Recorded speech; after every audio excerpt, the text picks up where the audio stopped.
तो महाराष्ट्र की राजनीति जो पल पल हालात बदल रहे थे, सियासत बदल रही थी। उद्धव ठाकरे ने फिलहाल इस्तीफा दिया और उसके बाद महाराष्ट्र में तख्ता पलट हुआ। फ्लोर टेस्ट से पहले मानी हार और महाराष्ट्र में जिस तरीके से अब जो हालात है, कुर्सी का खेल चल रहा है, उस कुर्सी के खेल में शिवसेना का नया बॉस कौन होगा और अब सरकार बनाने को लेकर के किस तरीके से कवायद चल रही है।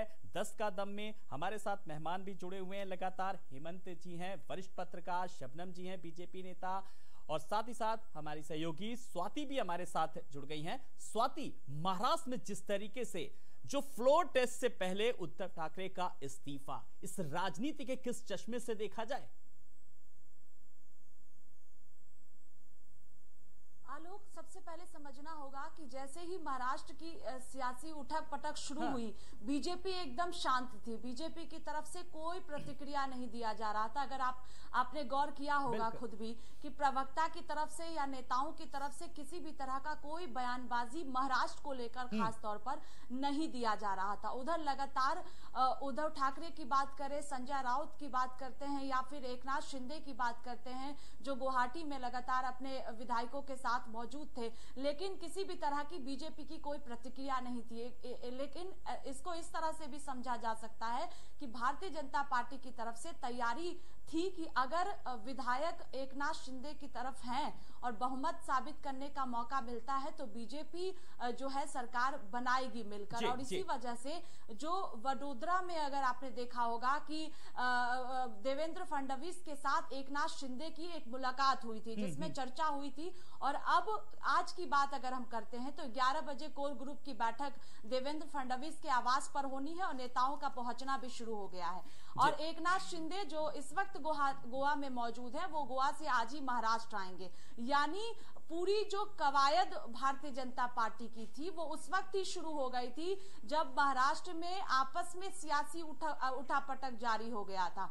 अब भारतीय जनता पार्टी की तरफ से जो है वो सरकार बनाने का दावा पेश किया जाएगा। एकनाथ शिंदे खुद आएंगे। इधर संजय रावत जब आज मीडिया के सामने आते हैं तो वो कहते हैं कि अपनों ने ही जो है वो धोखा दिया है, जो है शिवसेना, हम फिर से एक बार उभरेंगे और सामने आएंगे, चूंकि गांव-गांव तक शिवसेना पहुंची है। ऐसे में अब आलोक, देखने वाली बात ये होगी कि एकनाथ शिंदे जो लगातार दावा कर रहे हैं कि वो जिस तरह से विधायकों के साथ वहां पर मौजूद है, बीजेपी के साथ मिलकर सरकार बनाएंगे। ऐसे में मुख्यमंत्री बताया जा रहा है कि देवेंद्र फडणवीस बनेंगे और उप मुख्यमंत्री एकनाथ शिंदे को बनाया जाएगा। लेकिन संजय रावत इस पर भी निशाना साध रहे और कह रहे कि अगर वो शिवसेना में वापस आते तो उन्हें मुख्यमंत्री बनाया जाता। बीजेपी उन्हें कभी भी मुख्यमंत्री नहीं बनाएगी। मुख्यमंत्री कौन बनेगा ये फिलहाल कोर ग्रुप की बैठक में भी अभी पता लगेगा, लेकिन मिलने मिलाने का सिलसिला भी लगातार जारी है। स्वाति, आपने जो संजय राउत को लेकर के सवाल उठाया था, मैं इसी सवाल की जरा आपके सवाल को ही मैं आगे हेमंत जी से जानूंगा। बाकी मैं राजनीति की बात तो करूंगा कि कौन बनेगा डिप्टी सीएम, ये भी सब देर में पता लग जाएगा। लेकिन मैं हमेशा एक सार्थक बहस कर रहा हूं, कुछ चीजें निकल करके आए और इसीलिए मैंने वरिष्ठ अपना पैनल बुलाता हूं। हेमंत जी, संजय राउत को लेकर के तमाम सारे सवाल उठ रहे हैं, ट्वीट भी उनका सामने आया इस पूरी कवायद के बीच। हिंदुत्व को लेकर के सवाल उठे और उन्होंने एक राम मनोहर लोहिया का जो पहले उन्होंने एक बयान दिया लाशों को लेकर के, फिर उन्होंने राम मनोहर लोहिया को कोट किया। उन्होंने कहा कि वो शव ऐसे क्या, जिंदा लाशें होती जिस तरीके से, ऐसे तमाम सारी चीजें नहीं। ये भी एक बहुत अहम फैक्टर कहीं ना कहीं मानते इस पूरे घटनाक्रम में। हेमंत जी, अब दो बातें समझिए आप। हाँ, देखिए, संजय राउत बहुत सीनियर जर्नलिस्ट हैं, बहुत अच्छे पत्रकार हैं और एक बार बाला साहब का इंटरव्यू उन्होंने किया था पत्रकार के तौर पर, उनको इतना पसंद आया कि उन्होंने पार्टी में शामिल कर लिया और चौथी बार वो राज्यसभा पहुंचे हैं। वाकपटु हैं, पढ़े लिखे हैं, समझदार हैं, वही बोलते हैं जो पार्टी की लाइन होती है, जो तय होती है। लेकिन यह दो बातें समझनी पड़ेगी। शिवसेना की आंतरिक राजनीति में संजय राउत और एकनाथ शिंदे, ये दोनों दो धुरी रहे हैं। दोनों लोगों में बहुत ज्यादा सामंजस्य नहीं रहा। जितने विधायक गए हैं एकनाथ शिंदे के साथ, उनमें से अधिकतर संजय राउत के प्रिय हैं। लेकिन शिंदे और राउत के बारे में मशहूर था कि इनकी पटरी नहीं खाती, और ये बात मैं अपनी आंखों से देख चुका हूं। अभी जब आदित्य ठाकरे की अयोध्या यात्रा होनी थी तो मैं संजय राउत और एकनाथ शिंदे दोनों को मिला मुझे वही लगा कि दोनों लोग विचारधारा में कहीं न कहीं आसाम है, और ये आम शोहरत शिवसेना में होती थी। तो ये तो सेकेंडरी चीज हो गई। मैं आपको दो बातें खाली कहूंगा। देखिए कि हुआ क्या, खाली एक लाइन में गणित के हिसाब से सुन लीजिए, क्योंकि आपने कहा कि डिबेट में बहुत से ऐसे लोग होंगे दर्शक जो समझ नहीं पाएंगे। यहाँ दो कहानी है। हम आपके साथ 5 चुनाव लड़ते हैं, 3 में हमारी आपकी सरकार बनती है, 6वां चुनाव फिर लड़ते हैं आपके साथ, और 6वें चुनाव में जो छोटा भाई था वो बड़ा भाई बन गया, उसके 106 आ गए। जो बड़ा भाई था शिवसेना, उसके 56 आए। 106 और 56 162 288 में बहुत शुद्ध गणित है, बहुत बड़ा मैंडेट है। छोटे भाई ने माना नहीं क्योंकि उसको, बड़े भाई ने माना नहीं क्योंकि उसको बड़ा रहने की आदत थी। फिर जब नहीं माने, इधर उधर बात करने लगे दुश्मनों से, मतलब राजनीतिक शत्रुओं से, कांग्रेस और एनसीपी से। तो भाजपा ने बड़ा गेम खेला। वो गेम क्या था? एकदम अलग सुबह अजीत पवार को तोड़ करके, या अजीत पवार भले हो सकता है साजिशन भेजे गए हों, उनके साथ मुख्यमंत्री और उप मुख्यमंत्री पद की शपथ। उसके बाद अजीत पवार ने खेल कर दिया जी। तो भारतीय जनता पार्टी, उसको 2 झटके जो मिले थे, एक तो शिवसेना का अलग जाना, दूसरे अजीत पवार को भेज करके उसको और जलील करना, उसको मौके की तलाश थी। अब उसने वही काम किया। मुंबई में, महाराष्ट्र की राजनीति में, ये स्वाति बताएंगी, हमेशा इस बात की चर्चा होती थी कि भाजपा किसको पहले तोड़ेगी, कांग्रेस टूटेगी, एनसीपी टूटेगी या शिवसेना टूटेगी। जी बिल्कुल शिवसेना। बिल्कुल सर, इसी सवाल का जवाब मैं जरा शबनम जी से ले लेता हूं। शबनम जी, कुल मिलाकर के जैसा कि हेमंत जी ने भी कहा कि चिंता थी लगातार, और आपने भी कहा आपने अपनी से ज्यादा कांग्रेस की चिंता थी, आपको एनसीपी की चिंता थी, और आप लोग साइलेंट गेम लगातार चलता रहा।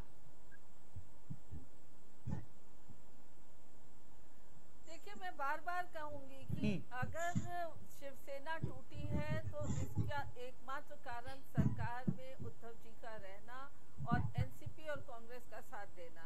बाला साहब ठाकरे ने तो पहले ही भविष्यवाणी कर दी थी कि जिस दिन भी हमें कांग्रेस का साथ देना होगा उस दिन हम शिवसेना भंग कर देंगे। और शायद उन्हीं की बात आज शिवसेना को लग गई कि जैसे उन्होंने साथ दिया, 2.5 साल में अपना चाल चरित्र खेलते हुए एनसीपी और कांग्रेस ने शिवसेना को उस कागार पे ला दिया कि वो टूटने पर आ गए। तो इसके लिए भारतीय जनता पार्टी को दोष नहीं देना। भारतीय जनता पार्टी ने तो सत्य की जीत देखी है कि जिस तरीके से जनता का जनादेश था, आज फिर से वो जनादेश के कागार पे शिवसेना भी आ गई है, भारतीय जनता पार्टी भी आ गई है। आगे देखने की बात है, क्योंकि ये मैं नहीं बता सकती कि आगे क्या होना है, लेकिन मैं इतना ही जानती हूँ कि जिस तरीके से संजय राउत ने बयानबाजी की, विवादास्पद बयानबाजी, जिसकी सुप्रीम कोर्ट तक में चर्चा हुई, लेकिन आप देख लीजिए, चाहे उद्धव ठाकरे हो या शिंदे हो या भाजपा हो या एनसीपी हो या कांग्रेस हो, किसी ने इस तरीके का विवादास्पद बयान नहीं दिया। तो कहीं ना कहीं अपनी इस टूट को, दरार को पूरे 2 हिस्से में करने का काम संजय राउत ने बखूबी किया है। तो अब ये भी जानने की बात है कि अगर कोई राजनीतिक दल में किसी ऐसे सलाहकार को रखा जाए जो सलाह देने से ज्यादा नुकसान करने पर आतुर हो जाए। चलिए, लेकिन अब राजनीतिक सलाहकार लगता है अब आप लोगों से पूछ करके रखना पड़ेगा अन्य दलों को भी। इससे तो फिलहाल यही एक संदेशा निकल करके आ रहा है। मैं आऊंगा इससे पहले मेहमानों से, लेकिन स्वाति के पास चलूंगा। स्वाति, फिलहाल बीजेपी मुख्यालय में अगर बात करें तो किस तरीके की फिलहाल हलचल चल रही है, और फिलहाल कुल मिलाकर के जिस तरीके से बयानबाजी हुई, पूरा घटनाक्रम जो इस वक्त लोगों अब के जहन में है, शिवसेना का नया बॉस कौन होगा, अब ये ऐसे तमाम सारे सवालों के जवाब लोगों के जहन में चल रहे हैं, क्यों स्वाति? जी बिल्कुल, देखिए 11 बजे का वक्त है जब मीटिंग होगी और देवेंद्र फडणवीस के आवास पर बैठक होनी है जिसमें तमाम नेता मौजूद रहेंगे, आगे की रणनीति तय की जाएगी। और जब गोवा से आज एकनाथ शिंदे वापस आएंगे तो जो फिर एक बार मीटिंग होगी उसमें भी तय किया जाएगा। यानी आज 11 बजे जो बैठक होनी है देवेंद्र फडणवीस के आवास पर, जहां पर अब नेताओं का पहुंचना भी शुरू हो गया है, वो बैठक अहम होगा अपने आप में और उसमें ही आगे की रणनीति भारतीय जनता पार्टी की तरफ से तय की जाएगी। चूंकि अभी सबकी नजर टिकी हुई है कि एकनाथ शिंदे जो विधायकों के साथ इस वक्त गोवा में मौजूद है, उन विधायकों को क्या कुछ जिम्मेदारी दी जाती है। एकनाथ शिंदे की तरफ जो विधायक है उनमें कितनों को मंत्री बनाया जाता है। देवेंद्र फडणवीस यानी जो मुख्यमंत्री बनते हैं, अगर विधायक दल के नेता चुने जाएंगे 11 बजे, बताया जा रहा है कि जो कोर ग्रुप की बैठक होगी उसमें विधायक दल के नेता देवेंद्र फडणवीस को चुना जाएगा और उसमें आगे की रणनीति पूरी तरह से तय हो जाएगी कि भारतीय जनता पार्टी की तरफ से कितने मंत्री बनेंगे और इधर एकनाथ शिंदे की तरफ जो विधायक हैं जो भारतीय जनता पार्टी की तरफ आएंगे वो उनमें से कितनी को कितनी जिम्मेदारी दी जाती है। यानी कि मंथन लगातार चल रहा है। शबनम जी देखिए, स्वाति के पास जो अपडेट था, स्वाति ने सब बताया कि कोर ग्रुप की बैठक भी होगी अभी और कितने कितने पदों को लेकर के। कुछ तो आप भी बताइए, खुलासा करिए, आप भी पार्टी में रहती होंगी, शीर्ष नेतृत्व तय करेगा, फाइनल मोहर वही लगाएगा, लेकिन फिलहाल आपके पास भी तो कुछ अपडेट होगा कि कितने एकनाथ शिंदे ग्रुप के होंगे, कितने किस बीजेपी के लोग होंगे, कौन कौन से पद को लेकर के। फिलहाल क्या आपका अपना आकलन क्या कहता है, फिलहाल क्या कुछ अंदर खाने से खबरें आई हैं आपके पास छन के? आलोक जी, मैं बहुत सफाई से इस बात को कहती हूँ कि इस बारे में मेरी कोई जानकारी नहीं है कि क्या होने वाला है वहाँ पे, किसको क्या दिया जाए। लेकिन इतना जरूर जानती हूँ कि अगर सत्य की जीत हुई है तो उस सत्य का सम्मान रखने का काम भारतीय जनता पार्टी निश्चित तौर पे करेगी। और शिंदे जी जिन्होंने अपनी नेतृत्व कुशलता को इस दौरान में दिखाया है, बयानबाजी के जाल में न फंस के हमेशा एक मर्यादा के अंदर रह के दिखाया, वो भी अपनी मर्यादा के अंदर रहते हुए उस सम्मान को लेने में कुशलता से तैयार होंगे। तो ये दोनों गुटों के बीच की बात है, इस बारे में शीर्षस्थ नेता ही निर्णय लेते हैं, इस बारे में मुझे कोई जानकारी नहीं। अब दो गुटों के बीच बात कहाँ रह गई? अब तो खाली गेंद आपके पाले में है सारी की सारी।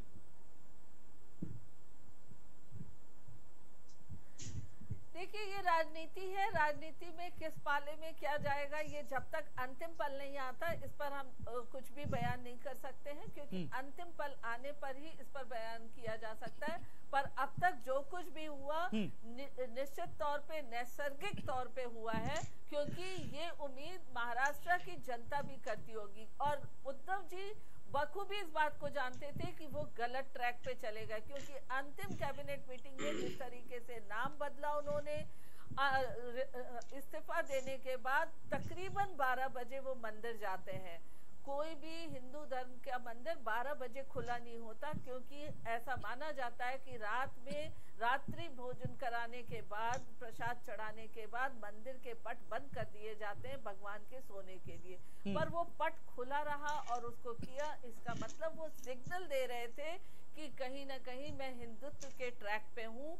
जनता को वो बताना चाह रहे थे, क्योंकि बार बार उनके हर एक कदम से ऐसा महसूस हो रहा था कि उन्हें पता है कि उन्होंने गलती। लेकिन बड़ी अच्छी बात है कि हर संदेशा उनका आप लोग बड़ी अच्छे तरीके से मॉनिटरिंग कर रहे थे, उसको ऑब्जर्व भी कर रहे थे। जब वो मंदिर जा रहे थे और उससे पहले जब वो घर खाली करा उन्होंने सरकारी, तब भी आप लोग समझ गए थे, आप लोग समझ बहुत रहे थे। चलिए, लेकिन मैं इस समझने के इस खेल में जो असली समझ है, जो असली चीज समझनी है, मैं हेमंत जी के पास आ रहा हूं। हेमंत जी, जब हम राजनीतिक परिपक्वता की बात करते हैं तो उद्धव ठाकरे की परिपक्वता कहीं ना कहीं इस बात से समझी जा सकती है, उन्होंने इस्तीफा दिया और उन्होंने कहा मैं एक शिव सैनिक हूं और मैं शिवसेना में ही रहूंगा और आगे एक नई शिवसेना तैयार करूंगा। एक बात तो ये हो गई। और दूसरी बात, जब मैं परिपक्वता की कर रहा हूं तो मेरा सवाल आपसे ये है, उन्होंने जैसे ट्वीट भी किया और उन्होंने पत्रकारों के तमाम सारे सवालों के जवाब देते हुए कहा कि मैं नहीं चाहता कि खूनी खेल हो, खूनी संघर्ष हो, दल बदल का कानून हो, लोग दल बदले, खरीद फरोख्त हो। तो ये सारी भी चीजें अपने आप में एक राजनीतिक परिपक्वता दर्शाती हैं। हेमंत जी, आलोक, मुझे पता नहीं क्यों लगता है, जितनी बार मैं मिलता हूँ उद्धव ठाकरे को, कई बार मिल चुका हूँ, हाँ। उनकी पूरी पॉलिटिक्स को लगभग सीधे सीधे देखा है, हाँ।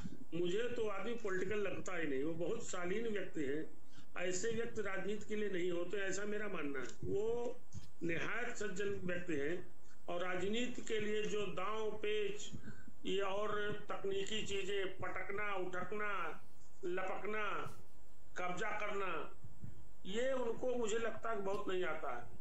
हालांकि बाला साहब ठाकरे के सुपुत्र हैं, उनकी विरासत संभाल रहे हैं, लेकिन दो बातें बड़ी महत्वपूर्ण समझिएगा। आपने कहा कि असली पॉलिटिक्स क्या है, असली पॉलिटिक्स अब आगे क्या होनी, इसको समझिए। वो ये है, भारतीय जनता पार्टी सरकार वहां बना रही है, पर्याप्त उसके पास विधायक हैं, लेकिन भारतीय जनता पार्टी बहुत दूर की राजनीति करती है। उसका लाभ, उसकी इच्छा, उसका फलित, उसका लक्ष्य खाली सरकार बनाने में नहीं है। उसको तो ये देखना है कि आगे कौन सा गणित, कौन इक्वेशन उसके लिए काम करेगा। अभी ध्यान रखिएगा, 2024 के पार्लियामेंट्री इलेक्शन होने हैं, उसके पहले बहुत बड़ा चुनाव होना है बीएमसी का। बीएमसी जिसमें शिवसेना की जान बसती है, और उसके बाद फिर असेंबली इलेक्शन होने 2.5 साल बाद, या कभी भी हो सकते हैं जब उनकी इच्छा हो। तो भाजपा जरूर ये देखना चाहेगी कि अगर भाजपा आगे बढ़ती है तो क्या ये गुट जो उसके साथ आया है शिंदे के समर्थन वाला, इसको साथ लेकर के उसका वजन इतना बढ़ जाएगा, पॉलिटिकल उसको सपोर्ट इतना मिल जाएगा, जनता का सपोर्ट इतना मिल जाएगा कि वो पार्लियामेंट में भी अच्छी चीजें जीत ले, क्योंकि नरेंद्र मोदी का चुनाव होगा, और फिर बीएमसी इन्हीं लोगों के बल पे जीत ले।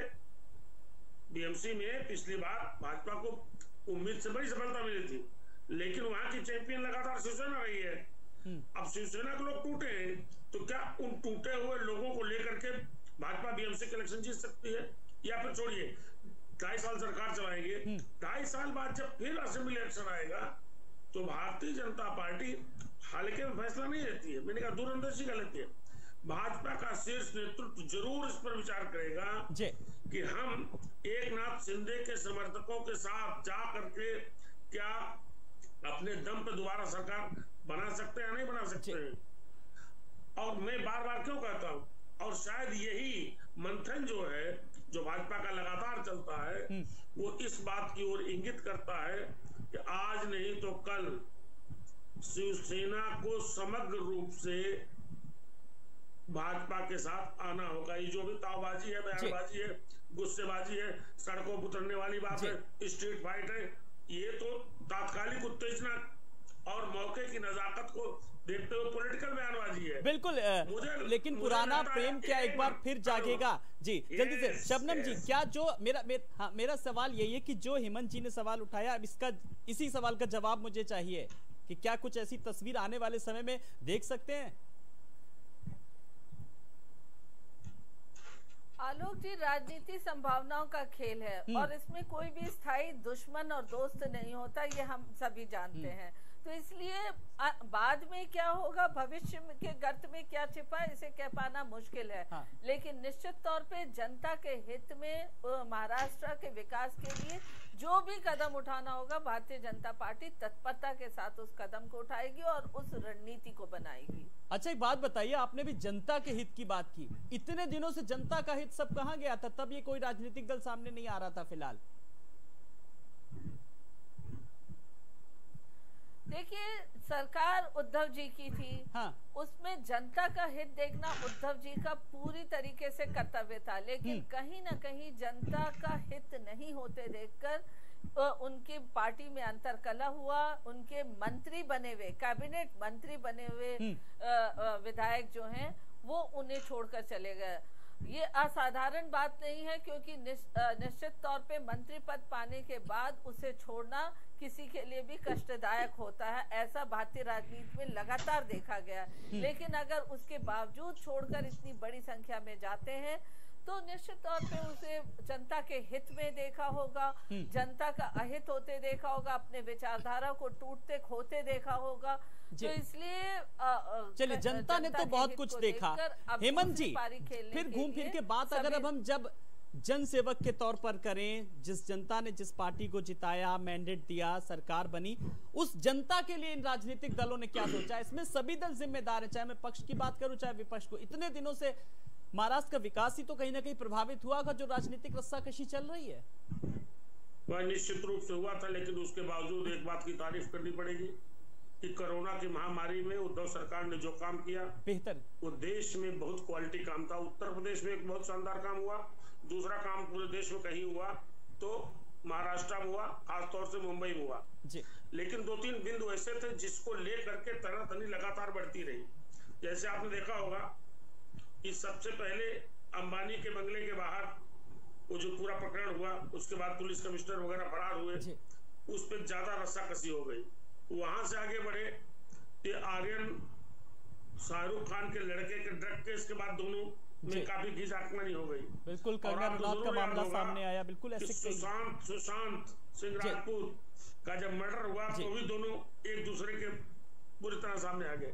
लेकिन जैसा शबनम जी ने कहा कि राजनीति में कोई अस्थायी शत्रु नहीं होता है। आप 2 चीज ध्यान रखिएगा। मैंने बताया कि भाजपा क्या देख रही है, भाजपा क्या देखेगी। और हेमंत जी बाकी बची कुची कसर जो मामले थे, कंगना रनौत के मुद्दे को बंगला किस तरीके से गिरा, उसने पूरी कर दी थी। बिल्कुल सही कहा आपने, बिल्कुल सही कहा। लेकिन अब एक बात मैं इसी से कंक्लूड करता हूं कि हमने भाजपा की बात बता दी। भाजपा किस दूरंदेशी से देख रही है, उद्धव की भी स्थिति समझिए, उद्धव की स्थिति समझिए।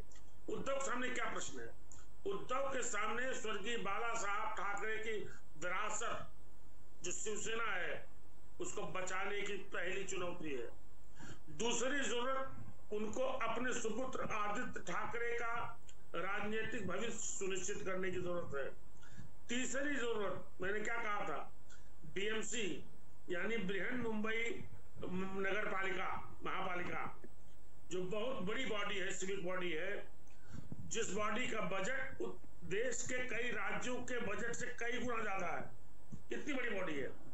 बीएमसी में जहां शिवसेना की जान बसती है, उस बीएमसी पर कैसे उनका कब्जा बना रहे। 3 बड़े चैलेंजेस हैं और तीनों चैलेंजेस कैसे मीट आउट होंगे, यही चुनौती है। जिस चुनौती को देखते हुए मैं सोचता हूं कि आज नहीं तो कल जो पुरानी शिवसेना थी, मतलब शिंदे गुट को जोड़ करके संभव है कि पुरानी शिवसेना, पुरानी मित्र भाजपा के साथ एक बार फिर आए।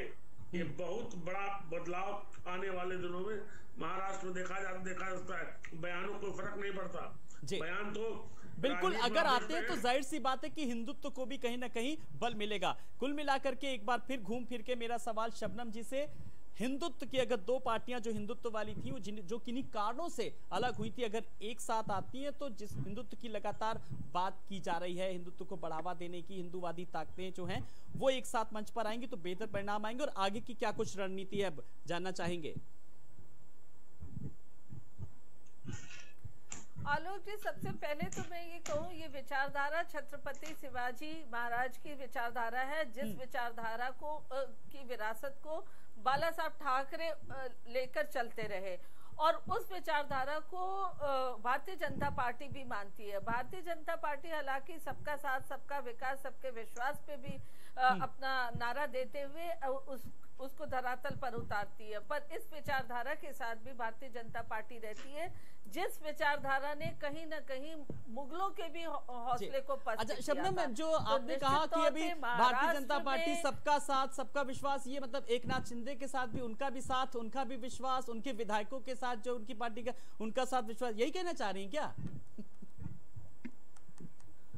निश्चित तौर पे जो जनता के हित के लिए मंत्री पद को छोड़े या जनता के हित के लिए और अपने विचारधारा को संरक्षित रखने के लिए राजनीति में आते हैं, वो निश्चित तौर पे एक उदाहरण पेश करते हैं। भारतीय जनता पार्टी अपनी विचारधारा के साथ इंटैक्ट और अपनी विचारधारा के साथ अपने ही विचारधारा से मिलते जुलते विचारधारा की पार्टी के साथ काम करने का पहले ही निर्णय लिया था। ये उद्धव ठाकरे जी ने कहीं ना कहीं अपने को उस विरासत के विचारधारा से अलग करना चाहा, केवल शिवसेना साथ रखना चाहा लेकिन शिवसेना के विचारधारा को नहीं। तो उन्हें अपनी गलती का महसूस हुई है। और देखिए, सबसे पहली चीज, एक बहुत बड़ी बात छूट गई इसमें कि पहली बार कोई पिटीशन हम आजाद भारत में ऐसा आया जिसमें सरकार जो है वो फ्लोर टेस्ट से इनकार करती है।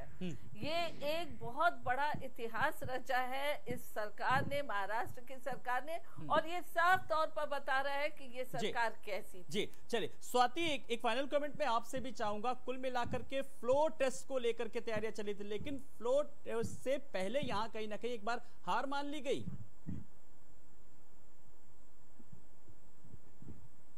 लग रहा स्वाति से जी बिल्कुल, देखिए आलोक, उद्धव ठाकरे को स्वाति बनी हुई है हमारे साथ कि उनके पास वो बहुमत नहीं है। स्वाति अपनी बात रखें जी।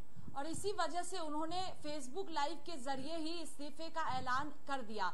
लेकिन आलोक, इन सब के बीच दूसरी तरफ ये भी समझना होगा कि पहले से रणनीति कैसे तय की गई। अगर देवेंद्र फडणवीस वडोदरा में जाके एकनाथ शिंदे से नहीं मिलते, चूंकि वहीं पर सब कुछ तय हो गया कि अगर जो बागी विधायक शिवसेना के हैं उन्हें क्या क्या जिम्मेदारी दी जाएगी। जब वडोदरा में कई देर रात तक मंथन हुआ है एकनाथ शिंदे और देवेंद्र फडणवीस के बीच में, तो तय कर लिया गया था। अब बताया ये जा रहा है कि जो पहले दौर का शपथ समारोह होगा उसमें मुख्यमंत्री और उप मुख्यमंत्री जो हैं वो शपथ लेंगे, और जो शिवसेना के बागी विधायक हैं उनमें 12 जो सूत्रों के मुताबिक खबर निकलकर सामने आ रही है कि 12 विधायकों को मंत्री बनाया जा सकता है, यानी जिम्मेदारी दी जा सकती है। तो समझा जा सकता है जो इसके साथ ही कि जो देवेंद्र फडणवीस जब दिल्ली पहुंचे थे और भाजपा के राष्ट्रीय अध्यक्ष से उनकी मुलाकात कुछ देर तक हुई थी, उसके बाद गृह मंत्री अमित शाह से लंबी मुलाकात हुई थी, लंबी मंथन हुई थी। चूंकि जब देवेंद्र फडणवीस वडोदरा गए थे एकनाथ शिंदे से बिल्कुल किस तरीके से क्या मुलाकात हुई थी और उसके बाद किस तरीके के हालात और तस्वीर नजर आया, आप नजर रखिएगा, लगातार हम आपसे अपडेट लेंगे। आपका बहुत बहुत शुक्रिया स्वाति, और साथ ही साथ हेमंत जी आपका भी बहुत बहुत शुक्रिया, शबनम जी आपका भी बहुत बहुत शुक्रिया। तो महाराष्ट्र में जो राजनीतिक हालात बदले, लेकिन अब सबकी चर्चा है, लोगों के जहन में जो तस्वीर नजर आ रही है कि उद्धव ठाकरे के इस्तीफे के बाद नई सरकार कैसी होगी, उसका गठन कैसा होगा, और बड़ी बात शिवसेना का बॉस कौन होगा। नमस्कार।